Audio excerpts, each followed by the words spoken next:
사람은 살아가다 보면 절대 겪고 싶지 않은 순간을 마주하게 됩니다. 평범한 하루였고, 평범한 가정이었고, 평범한 결혼이었습니다. 저도 그렇게 믿었죠. 남편은 성실했고, 저는 두 아이를 키우며 누구보다 열심히 살았습니다. 하지만 어느 날 문득 남편의 휴대폰 화면에서 제가 알지 못했던 또 다른 삶이 펼쳐져 있었습니다. 남편과 어떤 여자 둘만의 여행 사진들. 그 순간 제 세상은 산산조각이 났습니다. 그리고 저는 결심했습니다. 더 이상 당하지 않겠다고. 진실을 밝히고 책임을 묻겠다고. 하지만 그 소장을 보낸 뒤 제가 상상하지 못한 최악의 결말이 기다리고 있었습니다. 상간녀는 스스로 삶을 마감했습니다. 저는 올해 39, 두 아이를 키우며 하루하루 육아와 살림에 파묻혀 살던 평범한 여자였습니다. 남편은 회사에서 성실함으로 인정받던 사람이었고, 저 역시 그런 남편을 믿고 기대며 가정을 꾸렸죠. 어느 집이나 그렇듯 사는 게 팍팍해도 우리끼리만 잘 살면 된다는 마음으로 버텨왔습니다. 육아가 힘들고 몸이 고단해도 남편이 밖에서 애쓰고 있다고 생각하며 제 역할에만 집중했죠. 그저 평범했던 하루하루, 아무 의심도 없었던 시간들이었습니다. 그런데 어느 순간부터 남편의 태도가 미묘하게 달라졌습니다. 회식이 잦아졌고 주말에도 잠깐 회사 일이 있다며 외출하는 일이 늘었죠. 피곤하다며 아이들과 보내던 시간을 슬쩍 피해가기도 했습니다. 저는 남편이 회사에서 스트레스가 많은 줄로만 알았습니다. 늘 그랬듯 제가 조금 더 버티면 되겠지, 남편이 잠시 지친 거겠지, 그렇게 스스로를 달래며 하루를 넘겼죠. 하지만 마음 한켠에서 묘한 불안이 자꾸만 자리를 잡기 시작했습니다. 이유는 알 수 없었지만 뭔가 틀어지고 있다는 느낌이 제 몸이 먼저 알고 있었던 것 같습니다. 그러던 어느 날 남편이 샤워하는 사이 충전해둔 핸드폰 화면이 켜져 있는 게 보였습니다. 원래는 남편의 핸드폰을 들여다본 적도 의심한 적도 없었어요. 그런데 그날은 이상하게 손이 움직였고, 그렇게 저는 남편의 비밀을 보게 됐습니다. 사진첩 속 남편과 어떤 여자가 활짝 웃으며 찍은 여행 사진들이 있었어요. 바닷가에서, 호텔에서, 식당에서 둘만의 시간이 담긴 사진들이 줄줄이 이어져 있었죠. 그 순간 제 머리 위에서 무언가 쾅 하고 떨어지는 것 같았습니다. 저는 아이들 돌보느라 하루 종일 지쳐 있었는데 남편은 다른 여자와 여행을 다녀왔다니 심장이 찢어질 듯 아파왔습니다. 그날 저는 거실에 앉아 한참을 멍하게 앉아 있었습니다. 눈물이 나지도 않고 화도 나지 않았어요. 그냥 제 세상이 통째로 무너져버린 느낌이었습니다.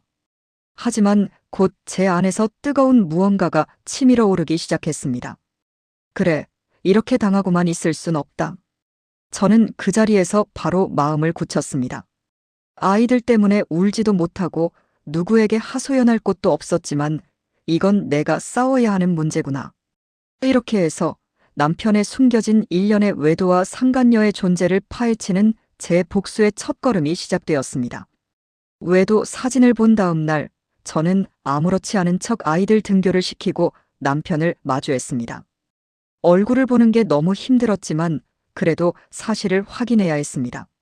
남편은 평소와 다름없이 밥을 먹고 출근 준비를 하고 있었죠. 그 모습을 보는데 가슴이 또다시 미어지는 듯 했습니다. 이 사람은 대체 어떤 마음으로 저 사진들을 찍고 이렇게 태연하게 내 앞에 서 있는 걸까? 저는 결국 더는 참을 수 없었습니다. 어제 내 사진 다 봤어. 그 한마디에 남편의 얼굴이 굳어졌습니다.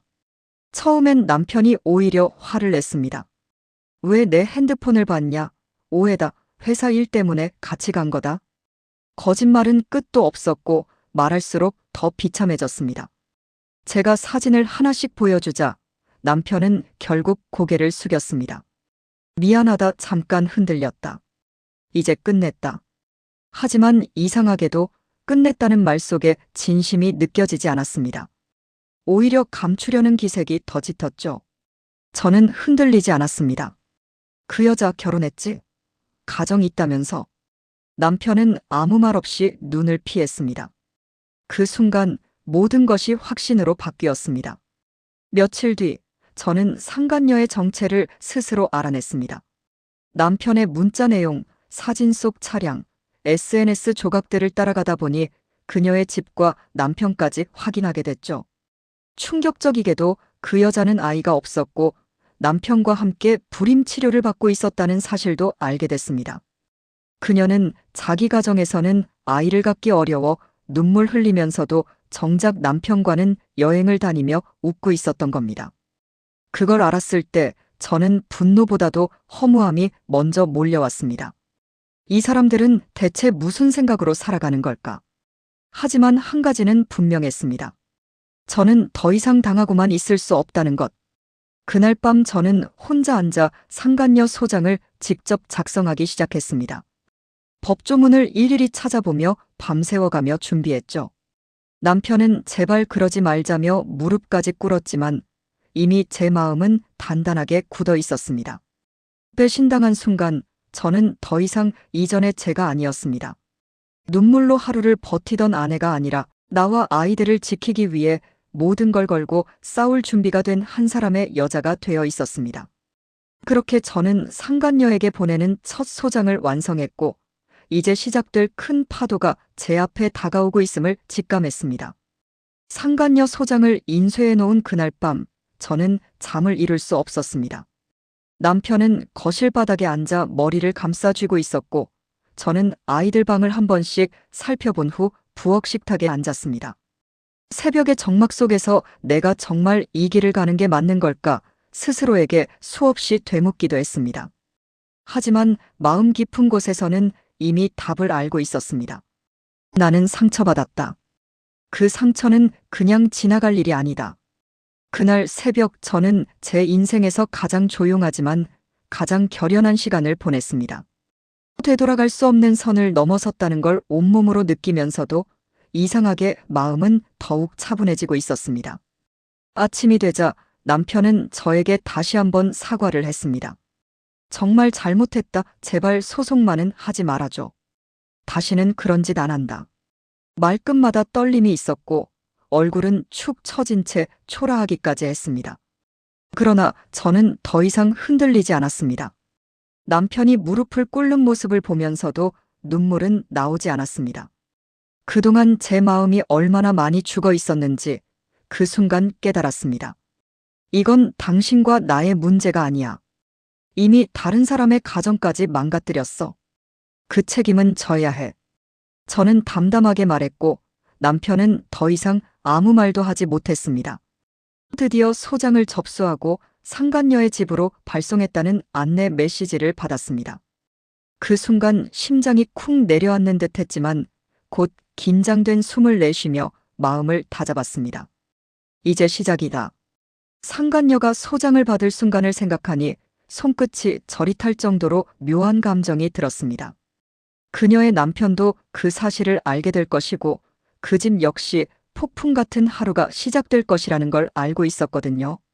남의 가정을 건드린 대가가 얼마나 큰지 그 누구도 대신해 줄 수 없습니다.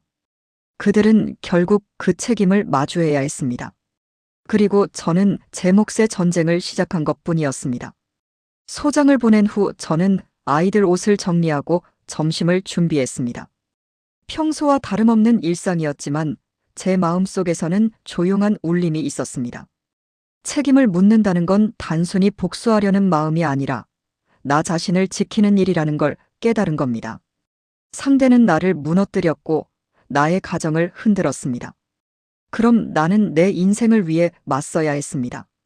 그날 밤 저는 남편이 잠든 모습을 바라보며 마지막으로 마음속에 이렇게 말했습니다. 나는 이제 더 이상 과거의 내가 아니다. 나를 지키기 위해서라면 끝까지 간다. 그리고 그 결심은 앞으로 이어질 모든 사건들의 원동력이 되었습니다. 상간녀 집으로 소장이 발송된 날, 저는 이상하리만큼 하루 종일 가슴이 두근거렸습니다. 무언가 긴 큰일이 시작된 느낌과 마침내 해야 할 일을 했다는 묘한 안정감이 뒤섞여 있었습니다. 아이들을 학교에 보내고 집안일을 정리하는 동안에도 머릿속은 온통 그쪽 집 상황이 어땠을지 상상으로 가득했죠. 지금쯤 받았을까? 남편이 먼저 봤을까? 둘이 싸우고 있을까? 확실한 건 하나였습니다. 그들이 그동안 숨겨왔던 모든 거짓의 시간들이 드디어 드러나게 됐다는 것. 저는 그 사실만으로도 마음 한켠이 조금은 가벼워졌습니다. 정오쯤 이메일로 접수 확인이 들어온 바로 그때 상간녀 남편에게서 연락이 왔습니다. 당신 남편이랑 우리 집사람 그동안 이런 짓을 했던 건가요? 목소리는 떨리고 분노와 충격이 뒤섞여 있었습니다. 저는 최대한 차분하게 사실만을 전달했습니다. 그 남편은 처음엔 믿기지 않는다는 듯 말을 잇지 못하다가 곧 격한 숨을 몰아쉬며 이렇게 중얼거렸습니다. 우리 아이가 없어서 다행이네요. 이게 무슨 꼴인지. 그 말에서 느껴진 깊은 허무함과 슬픔은 제 마음도 묵직하게 만들었습니다. 그 집 역시 제가 겪은 것과 다르지 않은, 아니 어쩌면 더 큰 상처를 맞닥뜨리고 있었습니다. 며칠이 지나지 않아 상간녀 집에서 큰 싸움이 벌어졌다는 소식을 전해 들었습니다. 그 남자는 상간녀에게 따졌고 상간녀는 끝까지 거짓말을 늘어놓다가 마침내 모든 걸 인정했다고 했습니다. 그리고 그날 밤 상간녀가 집에서 쫓겨났다는 이야기도 들려왔습니다. 정말 순식간에 무너져버린 한 가정. 저는 그것을 보고 어떤 건 통쾌했고 어떤 건 씁쓸했습니다. 남의 가정을 파탄낸 사람이니 응당한 대가라 생각하면서도 한편으로는 그 모든 파국이 결국 인간의 나약함에서 비롯된 것이라는 현실이 마음을 무겁게 했습니다. 그러나 무엇보다 소름 끼쳤던 건 상간녀는 끝까지 제 남편에게만 집착했다는 사실이었습니다. 그녀는 남편이 나를 사랑했다. 언젠가 나한테 올 사람이었다 같은 말도 안 되는 말만 되풀이했다고 했습니다. 상간녀는 결국 집에서도 쫓겨나고 회사에서도 발령이 난 뒤 끝내 그 자리마저 버리고 도망치듯 퇴사했습니다. 그녀가 지낼 곳도 의지할 사람도 없어졌다는 이야기가 들려왔고 며칠 후 충격적인 소식이 전해졌습니다. 상간녀가 스스로 생을 마감했다는 것이었습니다. 그 소식을 듣고 저는 잠시 말을 잃었습니다. 복수는 했지만 그 끝이 이렇게까지 극단적일 줄은 몰랐습니다. 가슴속에서 복잡한 감정들이 뒤섞였습니다. 잘 죽었다라는 차가운 생각과 그래도 한 인간이 이렇게 무너진다는 게라는 어쩔 수 없는 허무함이 동시에 몰려왔습니다. 그러나 곧 또 다른 현실이 밀려왔습니다. 그 여자가 떠났다고 해서 내 상처가 사라진 건 아니다. 그리고 이제 남편과의 문제를 마주해야 한다. 상간녀의 파국이 끝이 아니라 제 진짜 전쟁의 시작이었습니다. 상간녀의 극단적인 선택 소식이 전해진 날 집안은 이상할 정도로 조용했습니다. 남편도 저도 아무 말도 하지 않았습니다. 공기마저 무거웠어요. 남편은 소식을 듣자마자 얼굴이 잿빛으로 변했고 손은 떨리고 있었습니다.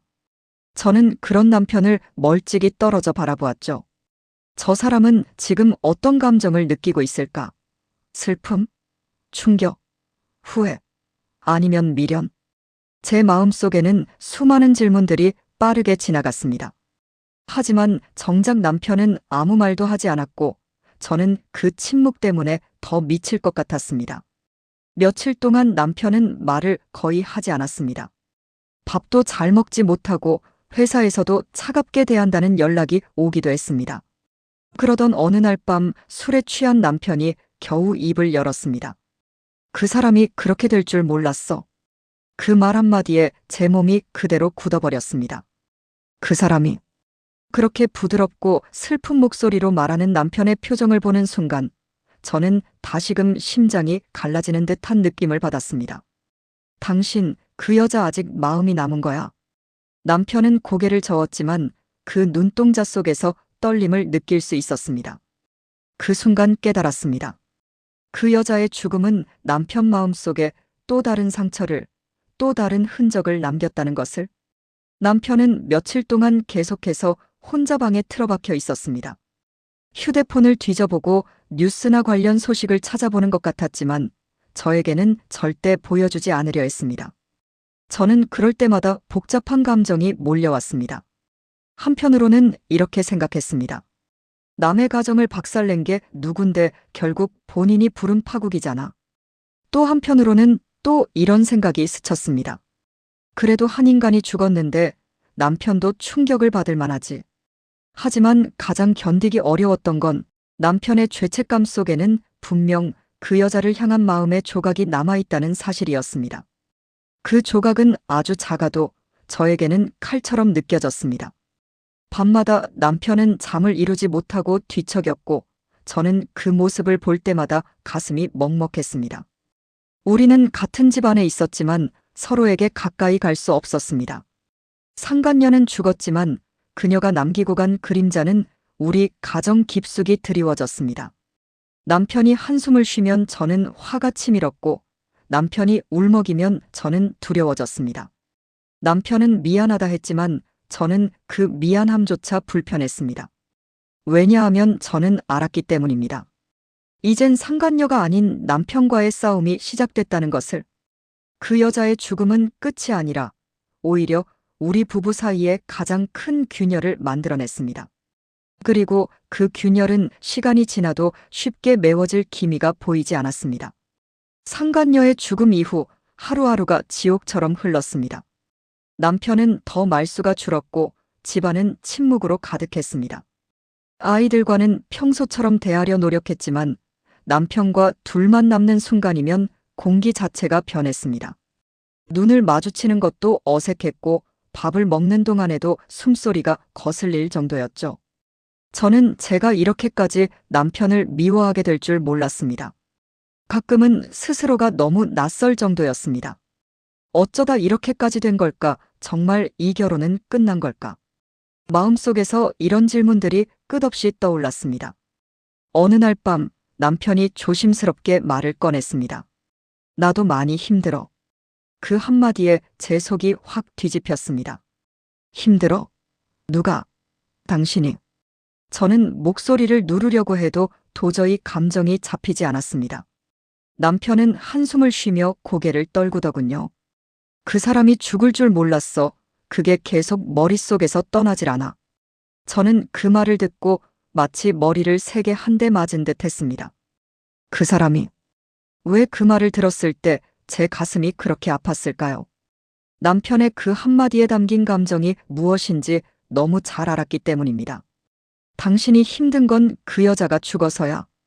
남편은 아니라고 말했지만 표정은 그렇지 않았습니다. 결국 저는 참지 못하고 쏟아냈습니다. 나는 힘든 줄 알아.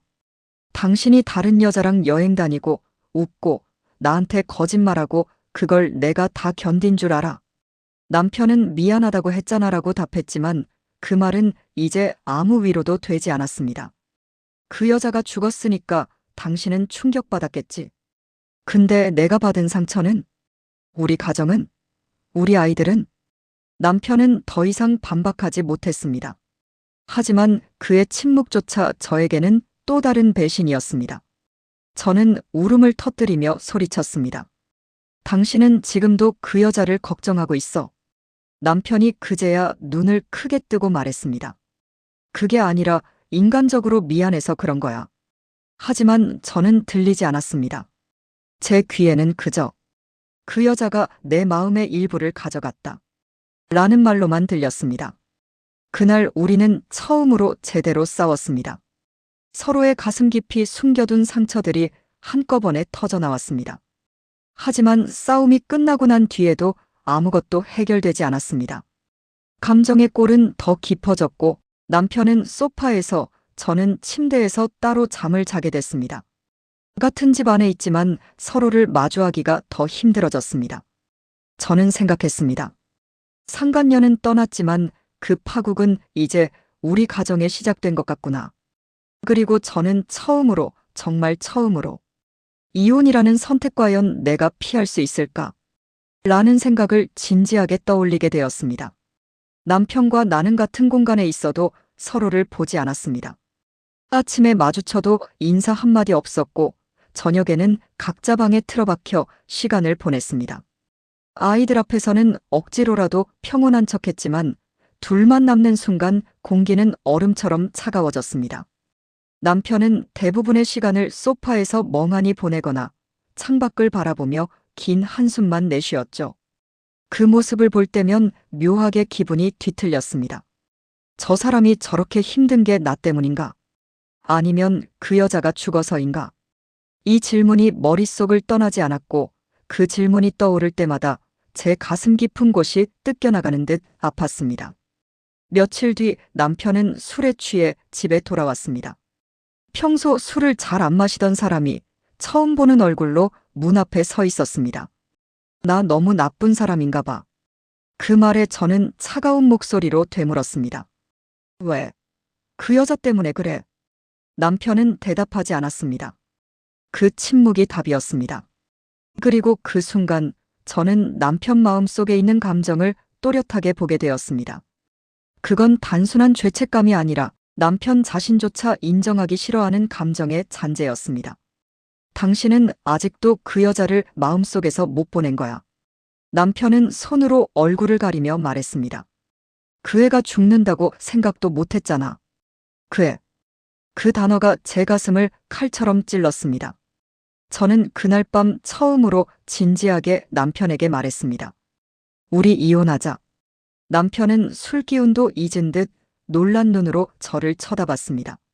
아니야. 나는 이혼 절대 못해.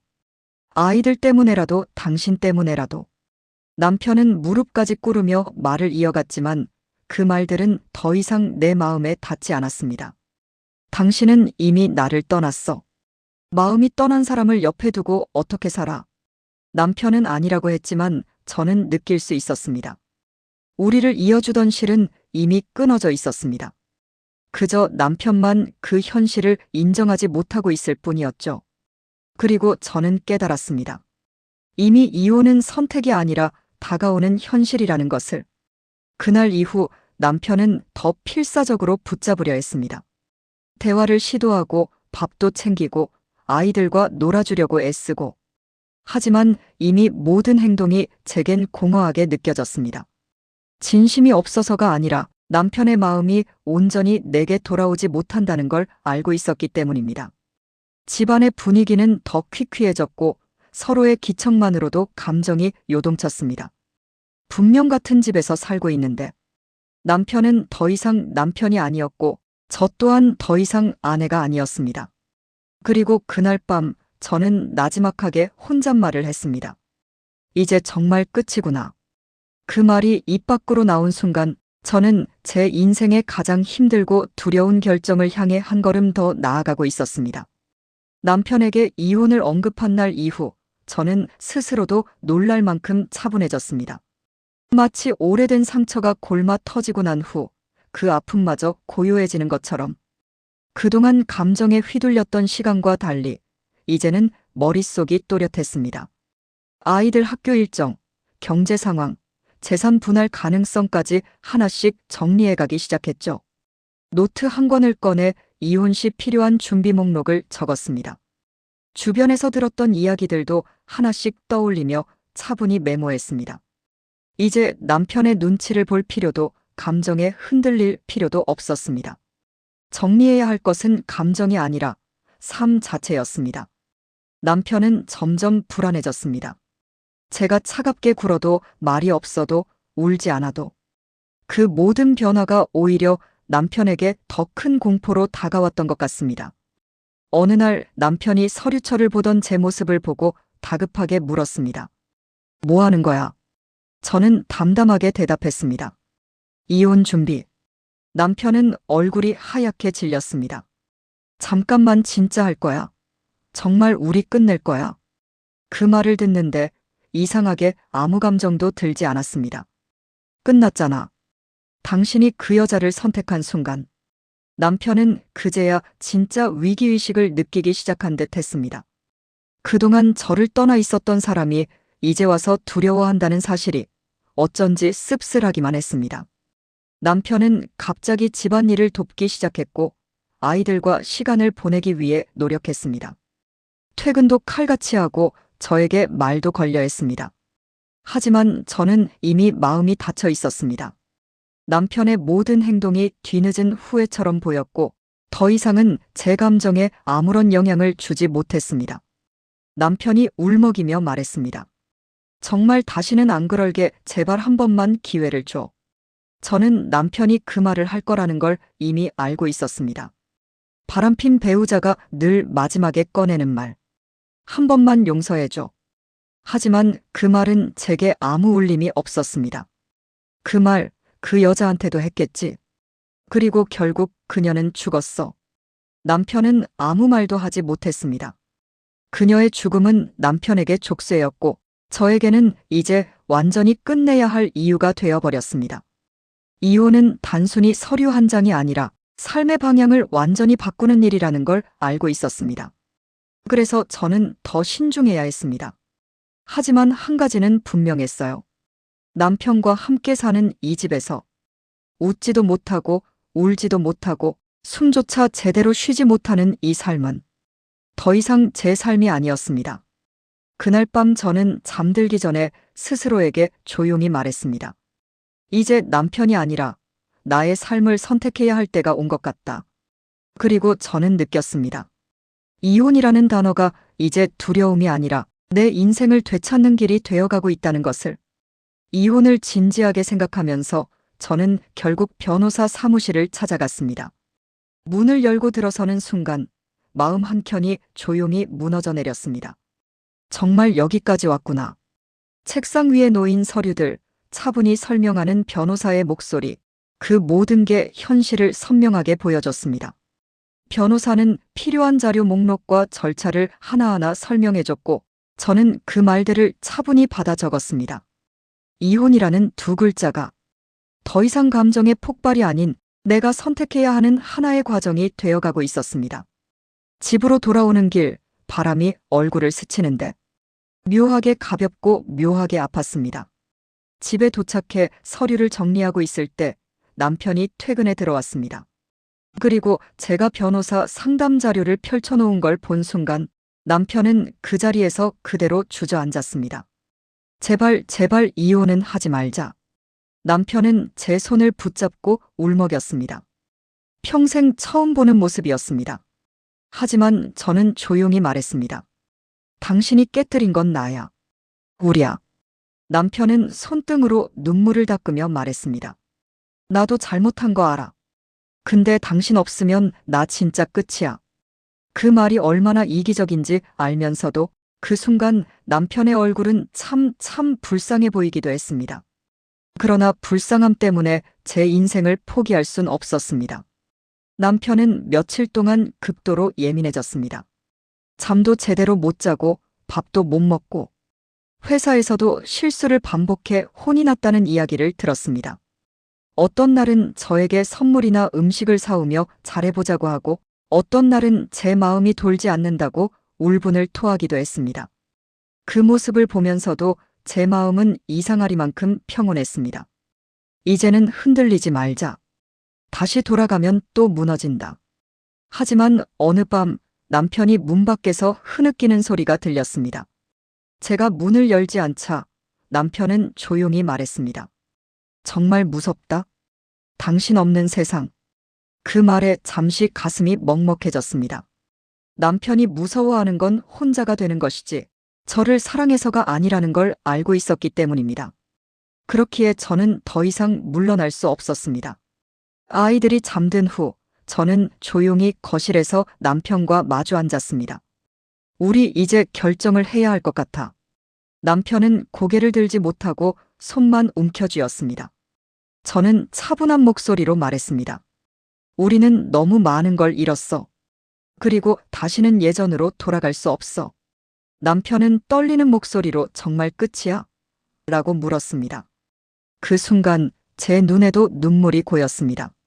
하지만 그 눈물은 남편을 위한 것이 아니라 내가 견뎌온 시간들을 위로하는 눈물이었습니다.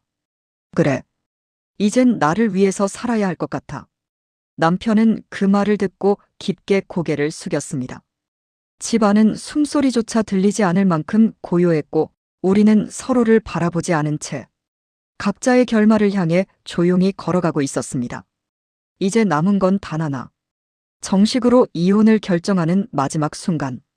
이혼 서류에 도장을 찍으러 가는 날 집안은 이상할 만큼 조용했습니다. 남편은 말없이 식탁에 앉아 있었고 저는 아이들 아침을 준비하며 무거운 마음으로 하루를 시작했습니다. 그런데 신기하게도 가슴이 평온했습니다. 울컥거리던 감정도 분노도 억울함도 모두 잦아든 뒤 남은 건 깨끗한 정막 같은 느낌이었죠. 오늘로 끝이구나. 그 한마디만 조용히 마음속에 반복하며 저는 천천히 준비를 마쳤습니다.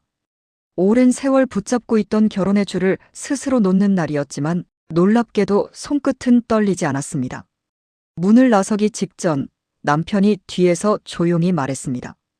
정말 미안해. 그 말에는 이제 변명도 합리화도 없었습니다. 그저 한 인간이 저지른 잘못을 인정하는 순수한 사과였습니다. 저는 고개를 끄덕였지만 되돌아보지 않았습니다. 나도 고마웠어. 노력했던 시간들은. 그 말은 제 진심이었습니다.